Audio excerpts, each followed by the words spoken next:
চালা।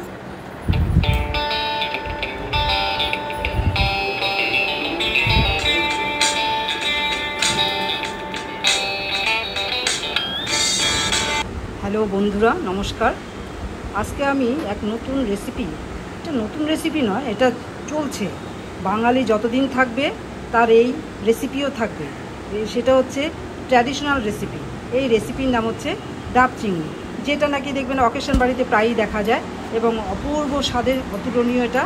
এই রেসিপি যদি একবার আমি যেটা বানাবো এখন, যেটা দেখাবো রেসিপিটা, সেটা যদি একবার খেয়ে দেখেন বা বানিয়ে দেখেন, দেখবেন যে আর অন্য কোনো কিছু তো মন চাইবে না। তো তার নাম হচ্ছে ডাব চিংড়ি। এবার আমরা আসুন এগিয়ে যাই, যে এবার যে উপকরণগুলোর দরকার এই রেসিপির জন্য, সেটা হচ্ছে এই ডাবটাকে আমি বাজার থেকে কেটে নিয়ে এসেছি। এটাকে যে পিছনটা কিন্তু আমি সমানভাবে কেটে নিয়ে এসেছি। ওভেনে যেহেতু বসাতে হবে সমানভাবে, সেই জন্য এভাবে কাটিয়ে নিয়ে এসেছি। আর উপরটাকেও আমি এভাবে কাটিয়ে নিয়ে এসেছি। এবার আমি এটাকে 4-5টা কেটে জলটাকে বের করব। আচ্ছা, এর আগে বলে দিই, চিংড়ি নিয়ে এসেছি। ডাব চিংড়ি তো লাগবে, চিংড়ি ছাড়া তো কোনো কথাই হবে না। আচ্ছা, পোস্ত এদিকে আছে, লঙ্কা আছে, আর শুকনো সর্ষে আছে। এদিকে আপনার এদিকে রয়েছে রসুন পেস্ট, পেঁয়াজ পেস্ট, আর এদিকে হচ্ছে আদা পেস্ট। এগুলো পেস্ট করে রেখেছি কেন? যাতে আমার ভিডিওটা লেন্দি না হয়ে যায়, আপনাদেরও হয়তো এত সময় থাকবে না দেখার জন্য। সেই জন্যে আমি এগুলো সব আগে রেডি করে নিয়ে তারপর আপনাদের সামনে আমি উপস্থাপন করি।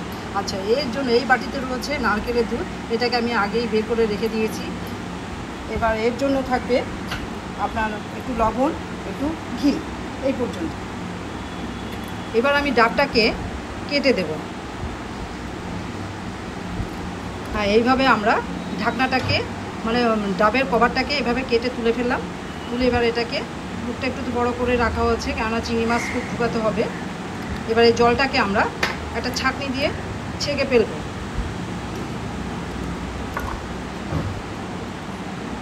জলটা আলাদা করে নেব ছেঁকে।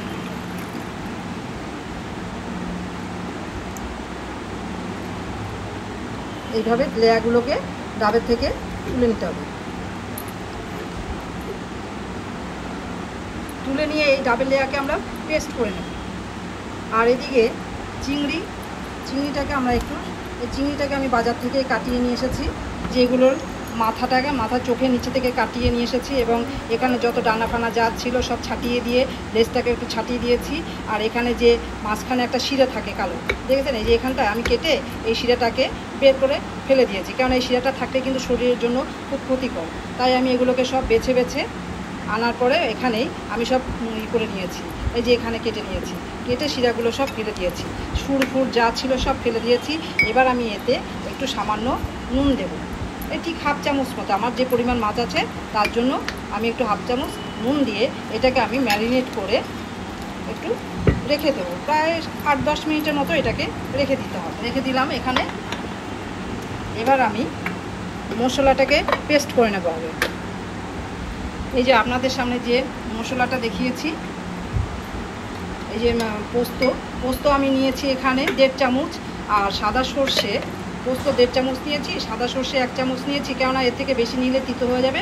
আমার যে পরিমাণ মাছ আছে তার জন্য 1 চামচই যথেষ্ট। আর এখানে আমার 4টে কাঁচা লঙ্কা আছে, এগুলোকে আমি এখন মিক্সিতে পেস্ট করে নেব। দিলাম ওভেনে বসিয়ে দিয়ে আমি এবার তেল দিয়ে দেবো। তবে সর্ষে পোস্ত বা যাই কিছু করুন না কেন, পোস্ত কোনো আইটেম করলে বা সর্ষের কোনো আইটেম করবেন, ডাব চিংড়ি করবেন, এইরকম ধরনের আইটেমগুলো করতে গেলে সর্ষের তেলেই দরকার। এতে কালারটাও আসে এবং টেস্টটাও হয়, যেটা নাকি আপনি অন্য কোনো তেলে পাবেন না। তো করতে পারেন, যারা সর্ষের তেল খেতে পারেন না তারা কিন্তু এভাবেই করে নেবেন, সাদা তেল দিয়ে করে নিতে পারেন। তো আমি সাধারণত এই সর্ষের তেল দিয়ে এই আইটেমগুলো বানাই। এবার আমি এই যে চিংড়িগুলো যে ম্যারিনেট করে রেখেছি এগুলোকে আমি একে একে দিয়ে দেবো ওখানে। তেলটা গরম হয়ে গেছে, এবার আমি চিংড়িগুলোকে দিয়ে দেবো।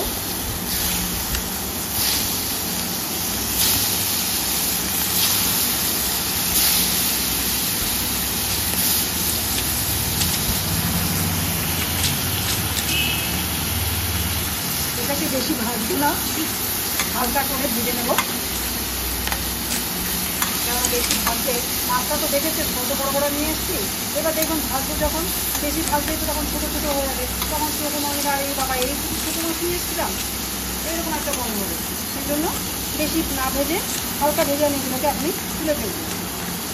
ঠিক এরকমটা রঙ এসে গেছে, সর্ষের তেল দিয়েছি বলে না এইরকম রঙটা এসে গেছে। আমি যদি এটা সাদা তেলে ভাজতাম তাহলে এই রঙটা আসতো না। যাই হোক, এবার আমি মাছগুলোকে তুলে ফেলবো।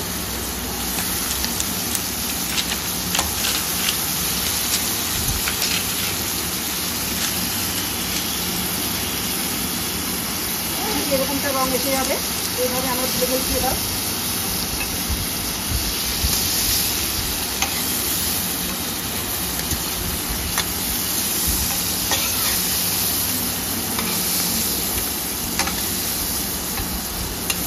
আমাদের মাছ 50% এখানেই ভাজা হয়ে গেছে। তেলের তেল আর একটু তেল দিয়ে দিচ্ছি এর মধ্যে। ওই তেলের মধ্যে আমি একটু নারকেল কোড়া দিয়ে দেবো তেলটা আসার জন্য, একটু নেড়ে তেল দেবো।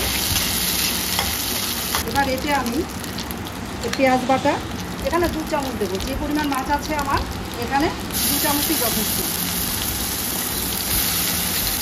দিয়ে এটাকে আমি একটু ভালো করে কষিয়ে নিই।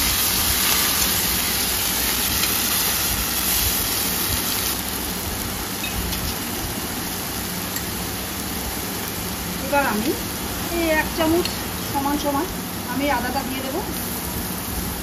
এগুলো আমি আলাদা আলাদা করে পেস্ট করে রেখেছি, এটাকেও আমি একটু ভেজে নেব।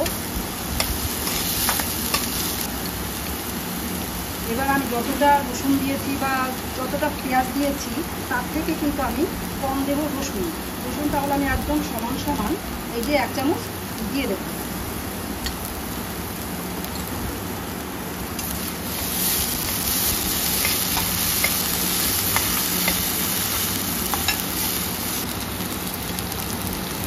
এবার আমি আন্দাজ মতো এই 1/2 চামচ লাগবে আমি লবণটা দিয়ে দেবো, সল্ট টু টেস্ট। এটাকে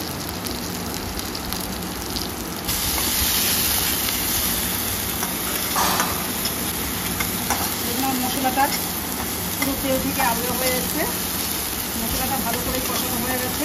এরপরে আমি এই পেস্টটা করে রেখেছি, সর্ষে, পোস্ত, কাঁচা লঙ্কা, এর মধ্যে একটু নারকেলের জল দিয়েই আমি এটাকে পেস্ট করে রেখেছি। এবার এটাকে আমি দিয়ে দেবো।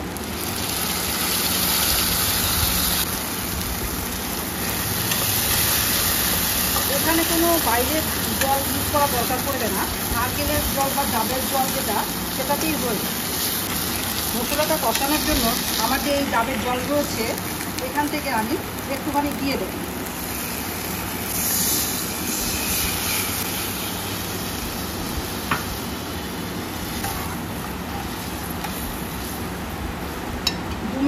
মিনিটের মতো টাইম নেবে মশলাটা কষানোর জন্য। আমাদের মশলাটা কষে এসছে।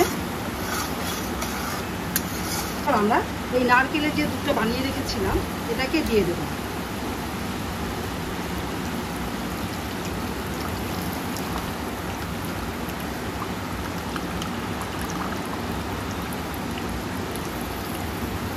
এবার আমি এই চিংড়িগুলো যে ভেজে রেখেছি এই চিংড়িগুলো আমি একে একে ছেড়ে দিচ্ছি, এর মধ্যে দিয়ে দিচ্ছি।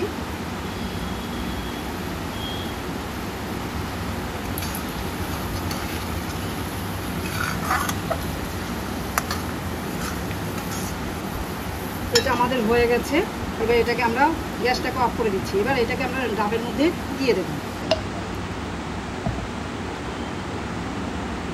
আচ্ছা, আমি সামান্য একটুখানি ঘি দিয়ে দিলাম এর মধ্যে, দিয়ে নেড়ে চেড়ে এবার এটাকে আমি ডাবের মধ্যে একে একে ভরবো।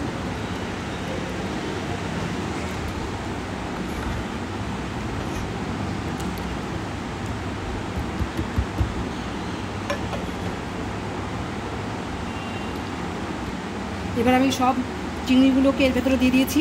সে মশলা শুদ্ধ লেয়ারটা ছিল পেস্ট করে রেখেছি।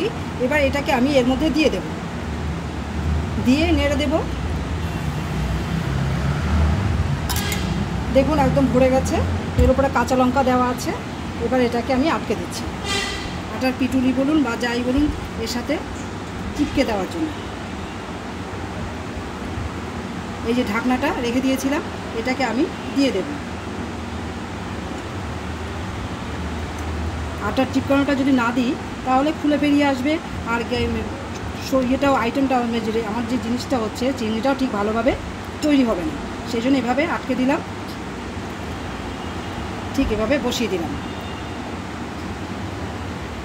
এবার এটাকে আমি গ্যাসে বসিয়ে দেব 25 মিনিটের জন্য, 25 থেকে 30 মিনিট।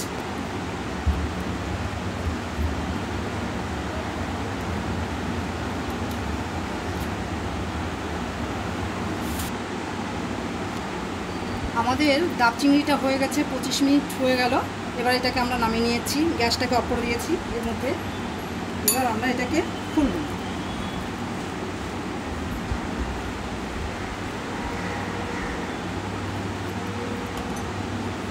দেখুন কেমন সুন্দর হয়ে গেছে, আইটেমটার রঙটাই পাল্টে গেছে একদম।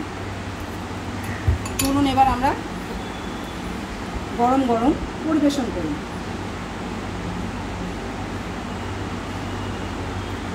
ডাব চিংড়ি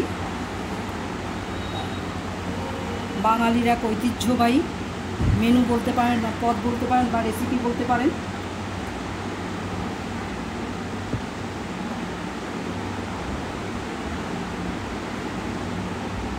যেটা ছাড়া বিয়ে বাড়ি বলুন, যে কোনো বাড়ির মেনুই অসম্পূর্ণ থেকে যায়। আপনারা একটু বানিয়ে ফেলুন এইভাবে, এবং দেখুন কেমন হয়েছে, আমাকেও জানাবেন। ভালো হলে একটা লাইক আর একটা সাবস্ক্রাইব করবেন। ধন্যবাদ।